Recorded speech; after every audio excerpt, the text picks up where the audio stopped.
Welcome back to the Right Path Podcast, everyone, where being an author, an actual author, still matters.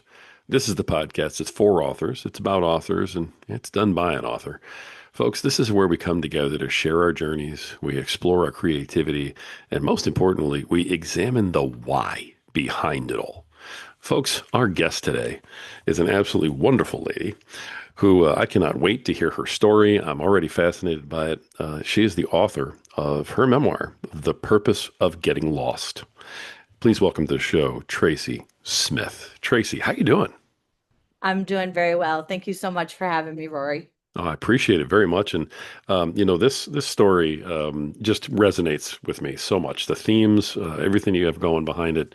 I can't wait to hear where it all came from, and let give you the floor and let you kind of talk about what led to all of this. So, Tracy, who is Tracy Smith, and what led to all this? Sure, thank you. So it's interesting, wanting to know the beginning part, but I think we really just need to start just a few days ago. Um, I got a Facebook message from a friend of mine, and she lives in Vietnam. Her name is Min, and she said, Tracy, I want you to come to my wedding. And I was shocked. I mean, I was in I was really floored when she and I even said to her, I was like, "Really? You want me to come to your wedding? I'm from the USA and you want me to come to Vietnam for your wedding?" And she was like, "Yes, I want you to come to my wedding." And it's didn't translate quite exactly like that. But so the reason why this her asking me to come to her wedding reson is like the starting point for me really is because 3 years ago, um January 2022, I was taking my daughter to cheer competitions. I was taking my youngest son to baseball practices and baseball games. My youngest son still was in high school at that point, or sorry, grade school. My daughter was in Hmm. high school. I was still kind of running around being mom. Like I was divorced already, but I was just running around being mom. And then one night I was out with some friends at a local bar and we were just kind of sitting and talking and they said to me they're like we're going to Ireland. And now Rory, let me just tell you, like I wanted to travel my entire life. Like my entire life. And so when I was 20 years old, if the internet was what it is today was when I was 20 years ago, and I won't tell you how many years ago that was. Um, I'm sure I would have kind of maybe taken this different path, but that didn't happen. And so I gave up this dream of traveling. I just didn't know how to make it work. I grew up poor. I didn't have the resources. I didn't have anybody who could tell me how to make that work. We were still typing on Smith Corona typewriters at the time. Let just to give you some context, right? So, I then lived life. I kind of moved around. I knew that I needed to be on the go, but I didn't really know what that meant. I just knew I needed to be on the go. So when my friend at this bar said, "We're going to Ireland," and I mean, like, I don't even think I heard myself shout out, like, "I want to go." And so we weren't even at the bar for, I don't know, I mean, like, I couldn't have even been 30 minutes. I didn't finish one beer yet. And already had Expedia opened and had booked a flight. I mean, like, the thing is we didn't even know at that moment if they were going to be able to get me on the tour because it was a private group tour. So they didn't even know if there was space for me. They didn't know if they were going to be able to get me a hotel. I didn't know like who was going to be driving my son around, how he was going to be taken care of. I didn't know what was happening with my daughter at this time. I just was like, I'm going, flight booked. So, we fast forward and we get through 2022. The trip is in September. It's going to be mid-September. And over the summer, I I went on 100 dates that summer. 100 because I don't know, I was feeling really anxious or so I don't know. I went on 100 dates. I don't really know. So anyways, Wow. one of the yeah. It's a whole nother discussion. I think it's a whole chapter in my book, actually. Wow, that might be a different podcast. Yeah, because those are some really good stories there too. So, anyways, one of those dates that I went on, he was a pilot, and we were talking a lot about places that we want to go. And my group tour, it was a travel tour, and the small group tour. He said, "Well, I'd really like to go to Norway." Now, let me just tell you, I had to look at a map to know where Norway was. Frankly, I didn't even know. I'm sorry. Like, I hope your listeners do not crucify me. I didn't even really know why Ireland was called the Emerald Isle. Like, I mean, Okay, all right. Hey, that's all right. No hey, judgment. listeners, don't yell at me. I'm sorry. Just blame it on being, I don't know, being a Gen Xer or something. I don't know. So, anyways, he says, I want to go to Norway. And I'm not even joking. Within probably a day, I had started to look up where Norway was, what I could do. So the next thing I know, I found this fabulous website, kind of, it wasn't an app, it was like a website. And I now had a trip to Norway and Denmark booked. Oh my Yeah. goodness. Yeah. So I take this trip, which is going to be Ireland, as a group trip with a couple of friends and a bigger group. And I end up adding on this trip, which I booked through an agency, to Norway and Ireland. Well, then Facebook or somebody knew what I was talking about. They knew what I was doing. They were reading my mind because I started getting ads from Iceland Air for stopovers. I'm not even kidding. Probably 4 days before I left, I was rebooking my flight, and now I was going to go to Reykjavik. And so that one, the travel agency that I was using, they didn't have time to kind of book that out for me. So somehow, I don't know, I just booked Reykjavik. And Just on your own. Just here we yeah, go. just on my own.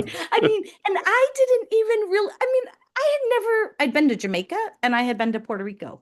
That's it. I traveled in the US, but I had never gone anywhere at all before. That was it. And next thing I know, I was on my way to Iceland, and I like the when I booked the part from like Copenhagen over to Oslo, I took some overnight, it was supposed to be like an overnight cruise. No, it was like, I don't know. It was like a ferry of some kind that I slept on. It was what it was. But anyways, I took trains on on that trip. I was on this ferry. I took another boat ride, and I was kind of like all over the place, going everywhere. But while I was doing it, I was writing. Every day I would get on Facebook, and at the time I was still using my personal profile, Hmm. and I would be write about the trip. I'd write about everything I did. And so it really became kind of like this journal for me. And next thing I know, I had 3 weeks worth of, yeah, it was supposed to be an 8-day trip. It was 3 weeks. I had 3 weeks worth of these entries. Oh, I went here, I did this, it was crazy. I went on some date to go watch the Buffalo Bills play in Reykjavik. We met Bills people in somewhere in Ireland, wherever we were, I don't even remember. Took a slew of pictures. But it as people start, they would start to comment on my posts, and they're like, "Oh my God, like, you're so brave, you're so this, you're so," I mean, these things that people like, and they were family and friends, because at the time this is my personal page, right? And they would say to me, "How are you doing this, and what's going on?" Right. And it kind of, it started to it's inspires the wrong word. It didn't inspire me, but what it did was it made me realize this really is what I was meant to do. Because 30 years ago, when I wanted to do that in college, I didn't know how to do it.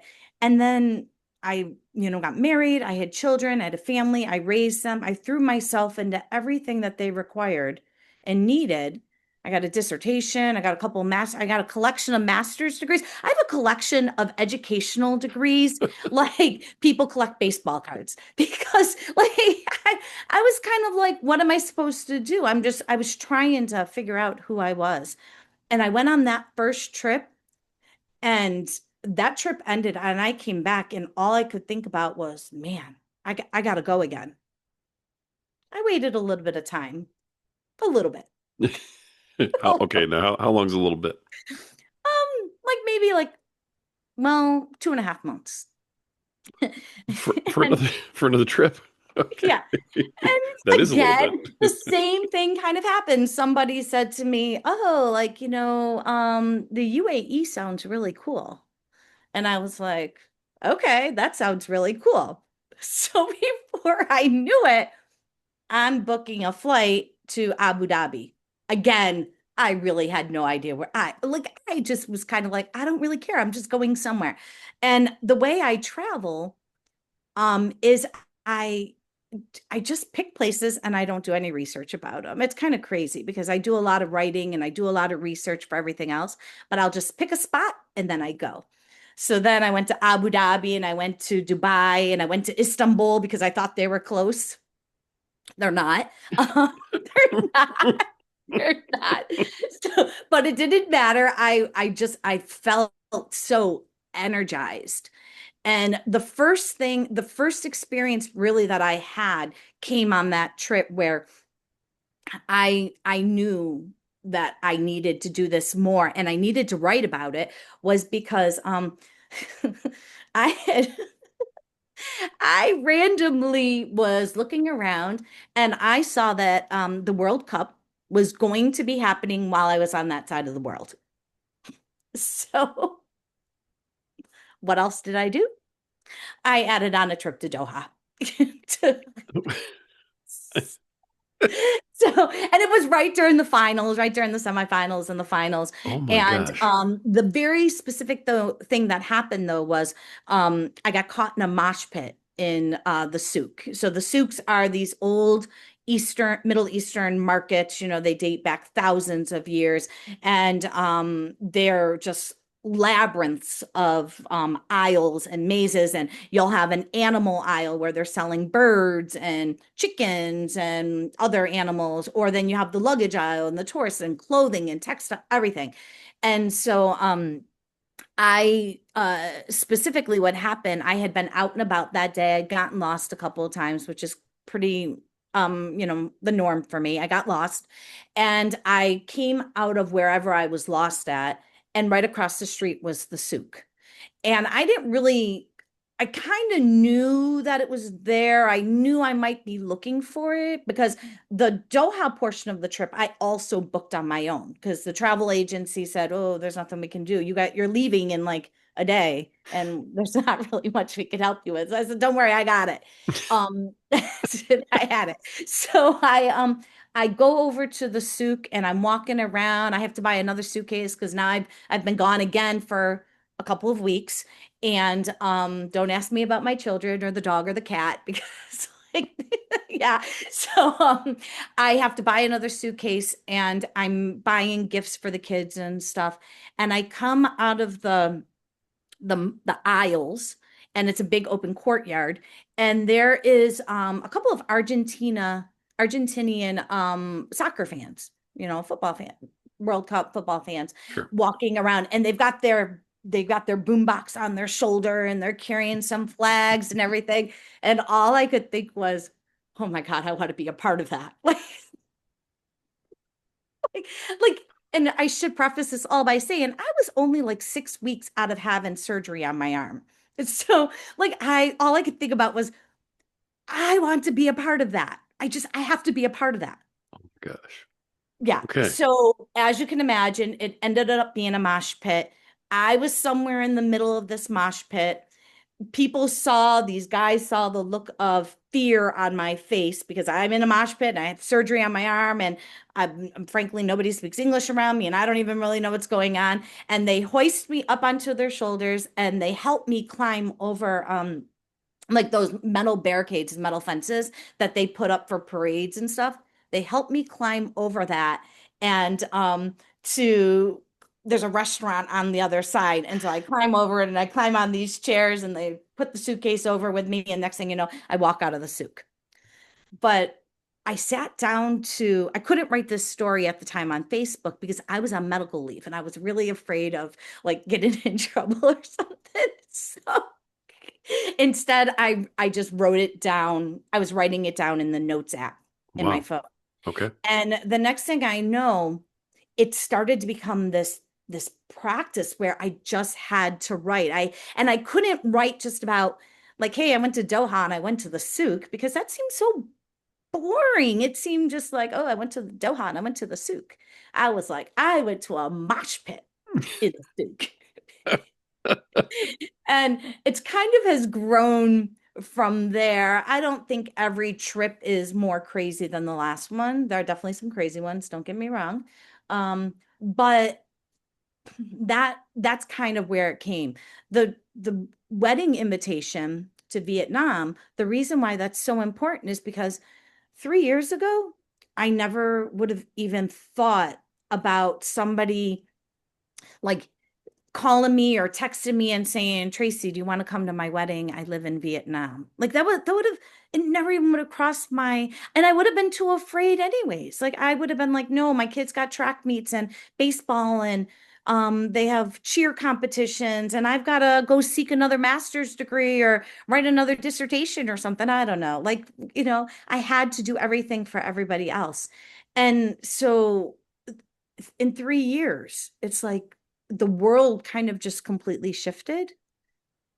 And this invitation to this wedding for my friend in Vietnam is almost like the culmination Wow. of it. It's just, I don't know if I'm making any sense. To me, it makes sense, but yeah, so that's where I'm at. The word that keeps flowing through my mind as I'm listening to this incredible story is it seems like you just had this awakening. Does Yeah. that fit at all? Are we close? I mean, because you just Yeah, sort of no, like blossomed and came out and said, "Hey, I've never traveled, but here we go." yeah, well, there's something about it, and it is an awakening. And because like most of the time when most people meet me, friends, well, like friends, not people who meet me, but people who I become friends with, or people who like I would surround myself with because of the kids stuff. I'm a little too much for them, right? Like I'm the person who is noticing why I'm noticing the cashier. I was right thinking about this the other day. I was in line at the grocery store and there were a couple of older women in front of me and they were maybe a little confused and they weren't speaking English super great or whatever. And I was just patiently standing there. I don't really care. I have nowhere to go. And it's during the holidays and like I could care less. I had nothing to do. And the cashier, she's looking at me almost like she wanted me to sympathize or empathize with this plight that she had to explain what to do to these two older women. And she was going to get no empathy from me. But the thing about like the thing that I think about it is like I notice these little things and nobody wants to hear them from me. Like, people in your everyday life, they don't really care. They don't want to talk about that fact that that woman looked at me straight, like was trying to get me to empathize with her. Yeah. And so when I think about an awakening, it was all of a sudden travel gave me this space that I could be me.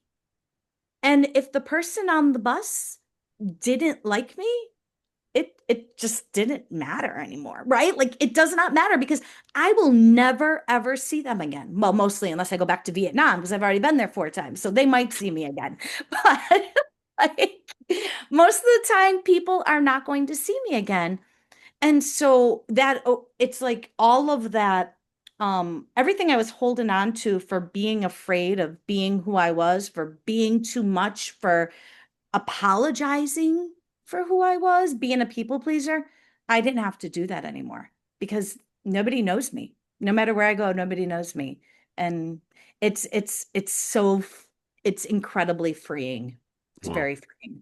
So you're wrapping that cloak of anonymity around you and just parading around the globe, terrorizing nations. Yeah, yeah. But the thing is, and it's interesting because I just posted a Substack article about this. It's translated so I don't have to be gone now, right? Because this article that I wrote is about here in DC specifically. We're going to get back on my favorite subject of the Buffalo Bills. Go Bills! And Okay. here in DC, I go out on Sundays and I go watch the games. I go to this local place down the street from me, and and they know me now.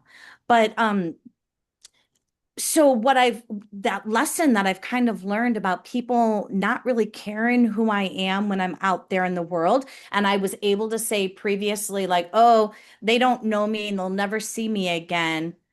And it's okay, has now translated into this daily life that every Sunday I go when I'm here in DC anyways, I go and I watch the Bills game in this space and they don't really know me. They know me a little bit. They know me as the woman who comes in with her Bills gear on and she pounds the table and she yells at the TV screen and I drink an IPA and have a slice of pepperoni pizza. They know that Tracy, right? But it is that anonymity that I'm now kind of like allowing almost I embrace it. And it almost allows people to kind of get in a little bit because they know my name there now. They know what I drink. They know my favorite team. They know I live down the street. So it's been really interesting how the travel has allowed me to kind of accept this kind of piece of me to say, hey, like if you don't like me, and this is what I told the boyfriend that I broke up with in Paris on his birthday. I said, it's okay because if like I no longer need to have somebody. Like I'm okay with who I am and the spaces that I choose to occupy. And if people don't like that, okay, I'll just go somewhere else or I'll do whatever I'm going to do. Yeah, it's been very um it's been very freeing. It's been very freeing. Good for you. Oh my gosh. I mean, I love the energy that you have just telling the story.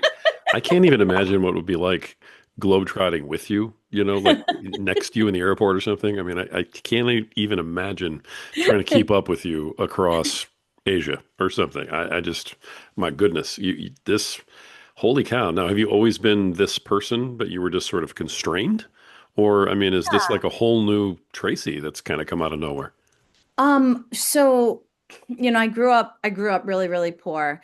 And I think that I was always trying to fit in as a child, like always. And even not even just as a child, like even as I kind of worked my way through life, my 20s, I would say even my 30s, um, I was trying to fit in. I just wanted people to accept me for who I was. And I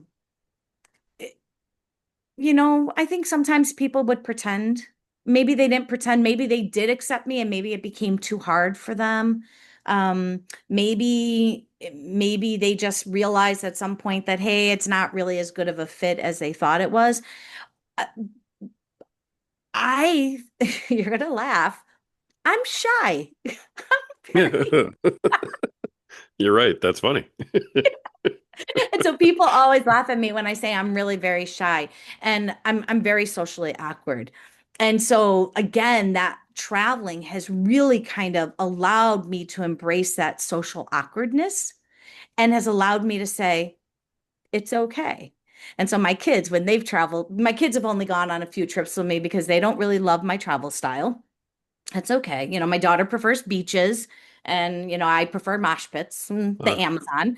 Um, but they'll look at me. We were in Cancun a couple Christmases ago, I think 2 Christmases ago, 1 Christmas ago.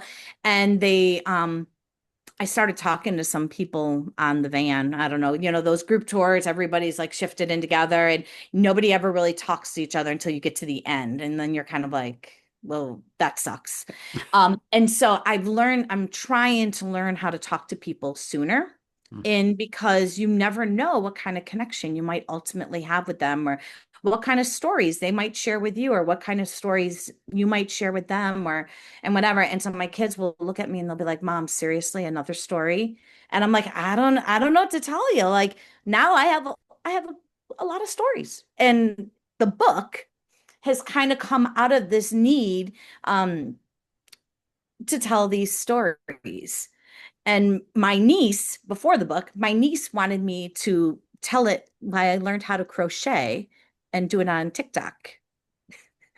I tried to learn how to crochet, but alas, it wasn't working. It that's harder than it wasn't working. looks. Yeah.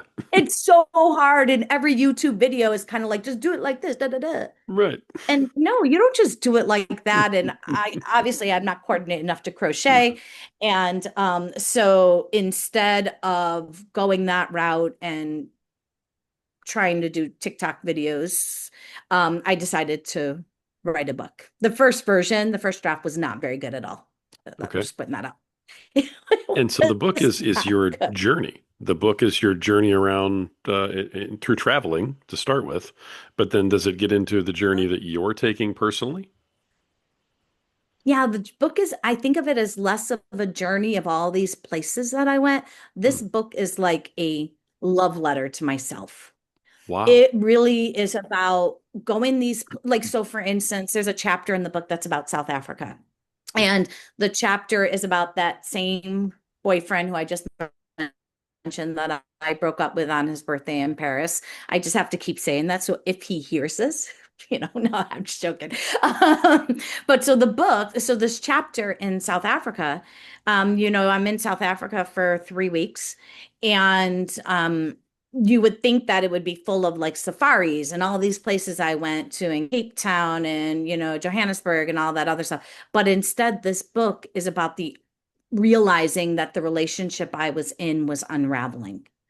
And so, I draw some parallels to we went one of our the days we went out, we went to the Vortracker Museum monument. And this monument is a monument that I'm going to get this wrong. So actually, let me leave out all the specifics.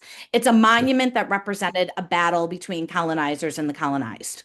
That's what I know it represents. Okay. That's what I, right?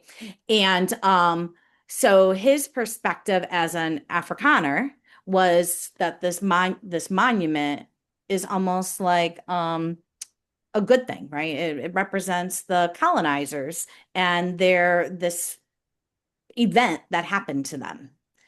And my perspective was more kind of like, well, the colonizer or the people who are being colonized, right? Like, what is their perspective about this monument? We got in this major fight that day about what this monument represented. And it almost became a metaphor for what was happening in the relationship, like that we Hmm. just couldn't see quite eye to eye on where we were. So there's an entire South Africa chapter, has nothing to do with anything that I saw in South Africa. It was about the unraveling of the relationship and me finally accepting I didn't need to stay in this relationship anymore that I had been staying in because I thought I needed somebody. Hmm. And I realized I really didn't. Now, granted, it took me like 4 months, I think, to break up with him. We went to Croatia and Slovenia before that. But I it was that's why I say the book is really like a love letter to myself because it was me realizing that I am enough. Like Tracy has identity, Tracy is a person, my needs matter, and the things that I want out of life matter. And so that the book helped me see that. That's what the book did for me. It helped me see that my needs matter and what I want matters.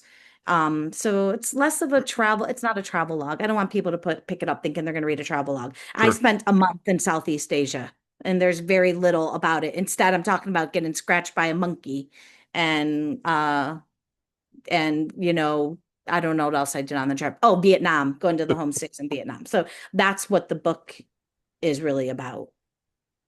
So you've mentioned earlier that anonymity of nobody really knowing who Tracy is Right. when you're out traveling, and you get to kind of reinvent yourself. You can be whoever you want to be. You can be whoever it is you might want to try on for the day, Yeah. and experiment. Try to, like you mentioned, try to get better at say socializing or talking on the Mhm. bus and these things.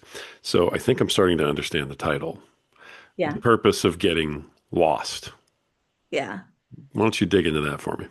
Yeah, it's interesting. And I have one person to thank for that, somebody who's been a part of my team because initially the title of this book was Tracy Travels Everywhere, right? And then I think it was like the journey around the world or something and through myself. I don't really know. And then we sat and started really thinking about this title. And the title is not only about being lost while I'm traveling, and that metaphorical loss, but also like the physical loss. Because I mean, I don't know how many stories I have where I was like lost in Iceland and I'm walking around in circles. I was lost in Barcelona walking around in circles. So I'm lost a lot. I definitely am not a good navigator, but it was also because it was almost like I needed to be lost in my life leading up to that point when I took that first trip in order for me to take those trips to see who I really was. Because had I not been lost, maybe I don't go on them. Maybe I still am just Tracy who's working her job in Chicago at the time and still kind of putting herself on the back burner and looking for validation in relationships and in, romantic partners and from my kids and all these other things. And so it really has all of these real meanings for me because I was lost before I started traveling. And then I started traveling and slowly, it took me a while. It didn't happen overnight. I think I kind of think about when I went to Thailand for it was January 2024 when I was in Thailand. Um I really think that was the space when I finally it clicked for me that I was a different person. That Hmm. I just um yeah, that I was different. I love the way you're putting the whole story together too, because I think anybody who's listening to this, like I am, y- I can literally picture this transformation going on with you just by the way you're telling everybody about it. So let me just give you some kudos for being an incredible storyteller, like Thank right you. off the bat. If the book's anything like this interview, I can't wait to read it. Great. Um, Thank you. the Now as you're putting the book together and Hmm. as you're literally writing the book itself, a lot of us, when we write books, we're writing the book to someone or for someone. Who were you writing this particular book to or for? What was that picture? Yeah, so when I first wrote it, when I first started, so I went and I downloaded all of my Facebook posts. Wow. Yeah, so it was 3 years worth of Facebook posts and I downloaded them all and I slapped them together and I was like, okay, I have a book. I was like, I'm serious. I was like, oh my God, 80,000 words. Yay, I have a book and I'm well on my way. And I sent it to actually my dissertation editor, and I said, "Hey, I have this idea. I'm going to write this book, and everybody tells me I need to write a book. And so, what do you think? Can you read this?" And so he read, I don't know, a few pages maybe or something. He's like, "Okay." All right, let's start meeting. So, I started meeting with him, and it was through kind of because I didn't really have a purpose for reading it other than I had a lot of great stories. Like I Mhm. have some really great stories. I mean, I chased rabies shots through Chicago. I have some, I mean, I almost died in quicksand in the Amazon. Amazon. I mean, What? I got scratched by a monkey in Bali. I mean, like, yeah, those were the rabies shots I chased through Chicago. Oh, it's a great story. It's not in the book. Isn't it crazy that like this great story doesn't even make the book because all these other great stories make the book? But um, so anyway, so initially it was just a way I just wanted to share these stories because I thought they were funny stories. And I mean, I guess I kind of thought about it as somebody like, the book you put on the back of your toilet and you go in there and you read a story and you're kind of like, hey, that's a funny story. Ha ha ha. Okay, great. And then when Russ was telling me, well, you kind of need something more. What ties this together? What happened? And I really sat a long time with it. And he made me do these assignments. He was making me do these writing assignments. And he'd be like, I want you to answer these questions. And the second assignment he gave me, he said, who is your audience? Mhm. Now, at the beginning, I sat down, I was like, okay, women, 40 years old, 40 to 60, who like to travel. That's kind of where I started. And the next thing I know, I had 3 pages describing these women that I thought would want to read my book. But they weren't just women who like to travel, right? They were women who had put traveling on hold to start a family. They were women who want to travel, didn't ever know how to travel. They were women who didn't have the money to travel. They were women who are stuck in a career. And this was really resonating with me. It still kind of is. They were stuck in a career that they did because it made really good money, but not because they were passionate about it. So the next thing and I mean, I was right. I was like, I don't care if that woman has a cigarette hanging out of her mouth and she's, sitting in her bathrobe at home, or if she's wearing high heels and a business suit to work every day. For me, I started to think about all these women who are like me, whose lives, their very identity is everybody except them as a person. Wow. And Yeah. that's who the book started to become about. And so as we talked about that, and I wrote that 3-page manifesto, if you want to call it, I wrote it to him. We started to really see it come forth as to be like, okay, now this is what that book is. And so, I'm writing this book for all those women out there because this isn't about traveling. It's not about, you know, going taking, I don't know. I think in the past 4 years, I just downloaded the Flighty app, and I think I have 270,000 miles in the past 3 years or something like that. I don't know. But it wasn't, it's not for those women necessarily to be like, hey, go travel because it solves your problems. This is about hoping women see that it's okay to be lost. It's okay that you don't know where you are and what you want, but try to say yes to yourself at some point. Just at some point, just start learning to say yes to yourself. And the more you start learning how to say yes to yourself, the more comfortable you become with it.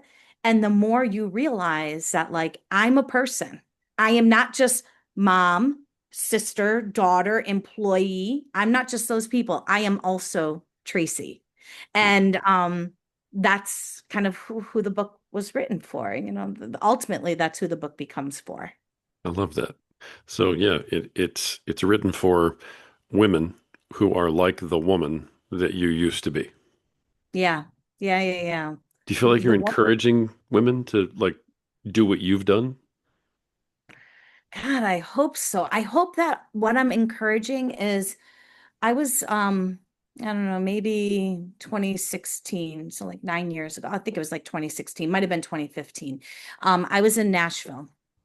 And I was divorced for a while, and I had been dating this guy, and he was a very nice guy, and my kids loved him, and he's a great person. And we decided to go to Nashville with some other friends of ours, and we were going to see a concert. It was a Thursday night, so we flew into Nashville on Thursday afternoon. We go to the concert, and for some reason that I just can't remember why now. All of a sudden, my son called me up, and so he must have been maybe a freshman in high school at that point, my oldest. And he said, Mom, I'm racing in a race this Saturday.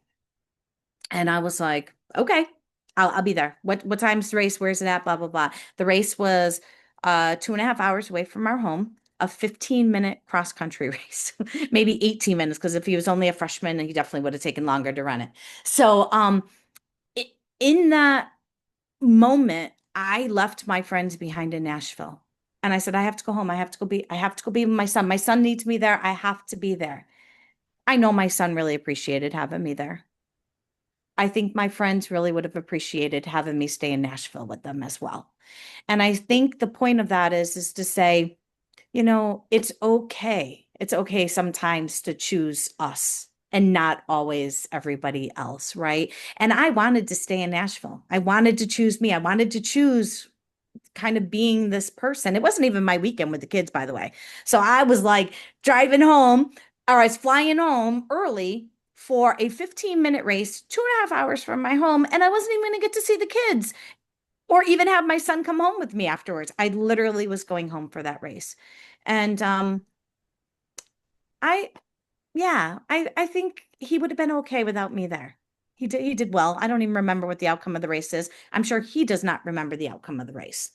But what I remember is that I kind of said no to myself, and I said no to him first. And I want women to realize that, like, it's okay to say yes to yourself sometimes. Like, even if it's to buy the thing of lipstick at the, at the grocery store, wherever it is that we buy lipstick at. I don't know. I don't wear it. So, but so that's the point. I think more than anything. Wow. I mean, this is quite a journey. Let me ask a couple of book questions real quick. Sure. With the time that we have left. Also, now you put this whole book together, and you talked about getting some help from a mentor, kind of putting it together and looking it over, helping you identify your audience and such. You get through your final edit, and you decide you're going to put this out. What decisions did you make on publishing, and what was that like for someone going through this, not only as a first time, author, but for someone who's a first time being the person you are right now? Yeah, so that actually starts last June when I sent that, book to my editor and he kind of gave me whatever feedback he gave me. Tracy, it's not so good right now. I knew nothing about the publishing world. I didn't really I didn't know anything at all about writing books or what it entailed. I just really had no idea. I initially started to I must have clicked on a link. And next thing I know, I get like one of those wonderful Facebook pop-up messages. Hey, we can help you. And, it's by like a very well-known bookseller, but you don't notice that the name is not really authentic to the well-known bookseller, right? And so I think, wow, okay, is this how this works? These people want to publish my book for me. They're going to do editing, they're going to make my cover, they're going to do all this stuff. And that's what I was thinking. And I was super excited about it. So I pay them way too much money to get it done. And they give me this cover. So the first thing they do is they give me this cover that is I kind of had an idea. I look at it, I'm like, oh, yeah, maybe, but like the little kid-like unicorns and seashells aren't really working for me, right? And at this point, I still don't really, I persisted with them through the summer because I legitimately thought that was the way you did this. Right. So summer gets around, I pay them a lot more money, not a little bit. I pay them some more Oh, money to do copywriting. They tell me, oh, we need to do copywriting. Now, mind you, Rory, in the middle of all this, I'm selling my house. I'm super commuting from Chicago to DC every week. wow. My Yeah. kids are in Chicago. I got movers coming. I'm trying to close on a house. I mean, I have complete madness this past summer and they want to charge me for copywriting and I'm like, "Oh, okay, I guess here's some more money, watching money just fly out my window because who needs money?" And they then start pressuring me about editing the book. And I'm super swamped, I'm super busy, and I finally go, "Okay, great. Here's a version to edit. I think it's ready to finally edit." And they send me back this version that they must have well, I don't know what they did. I have no idea. There are pictures of it because I posted it all over my social media for sure on LinkedIn. I was like, oh my God, this is what I got back. Words were missing, things were changed. I mean, it was a complete Oh, disaster. So I messaged the company because, of course, the only way you're allowed to talk to these companies are actually via Messenger, and you're not allowed to, they don't give you the name of who's working on the book, of course, because, they're nowhere to be found. They're probably a robot. oh And man. I demand my money back. I'm like, I want my money back. You guys have just completely scammed me. I don't feel good about whatever. And so they give me my money back. Fortunately, I don't get all of it, but I get a lot of it back. But I mean, like, Wow. you might realize, like, I feel like I'm kind of a force to be reckoned with. I was like, don't mess with me because you are not, you're going to give me my money back. So anyways, and they do. Fortunately for me, I work in higher ed. That's where this whole story is going. I work in higher ed and I know a lot of people who write. And so I put out on my Facebook feed, hey guys, I need an editor and I need an editor now. Because my dissertation editor, he was really good for the developmental part. But then once we got past that developmental, and he's a dissertation editor, he's not like a creative nonfiction editor. And so we mutually agreed that I probably needed somebody who is more versed in the field I was writing in. And one of my friends, he gave me the name of an editor. And so I sent her the book and she just happened to have some free time. And so I sent her the book and her words at the end of it, she wrote, she had all of her comments and everything, blah, blah, blah, going through and whatever. And then the three words at the end of it were I dot love dot this. And that's how she ended the editing. And I felt like at that point, I'm like, you have to follow this through. Like you have, Right. whatever it takes, you have to follow this through. So fortunately, my dissertation editor knew somebody who could be my designer. Mary has been an incredible designer working with me through multiple derivations of the cover, the images and the maps that are inside of the book because we kind of I wanted to put some pictures in there and the maps. So she's been a wonderful designer, learning about design for books because that's not really, she does like ads and stuff. So, we've been working together, learning about Amazon and how to do the covers. Um, and then I decided, um, I, it's not that I wanted this book. I want this book to sell. Everybody wants their book to sell. You don't Of just write course. it so it doesn't sell. But I have this bigger project in mind because I realized I found myself. I want to see how other women all over the world, like, how do they connect? How do they make meaning? Where do they find their belonging? What does it look like in their everyday moments? So I have this book thing that I want, the series. It's really a series that I'm hoping to kind of start thinking about when this book is launched. And so I decided that I needed to engage more people on my team. I found Paige. She has been wonderful. And then the final step was I went and I found like a final round editor. So the middle editor, she was really great, but I felt like I then needed another one more editor with a fresh set of eyes who, because the middle editor, we had done some chronology changes and so I felt like I wanted one more set of eyes of somebody who's never seen it before. And again, I found him, and then Mike was really great. And he read through it, and then he actually looked through like the proofed version that I got. And so it's been this kind of this real team that I've put together, and even for the two editors who aren't involved in the process anymore, they're still part of my team. And so it's been an entire team to say, let's get this book out here because I think it's a good story. I think it's, if anything, I want people to read my book and I want them to I want them to hear my voice telling these stories about how I almost died in quicksand in the Amazon. And I want them to feel it and I want them to hear it. And I just want them to laugh with me as I'm telling it, or maybe I want them to feel some of the heartbreak of ending that relationship.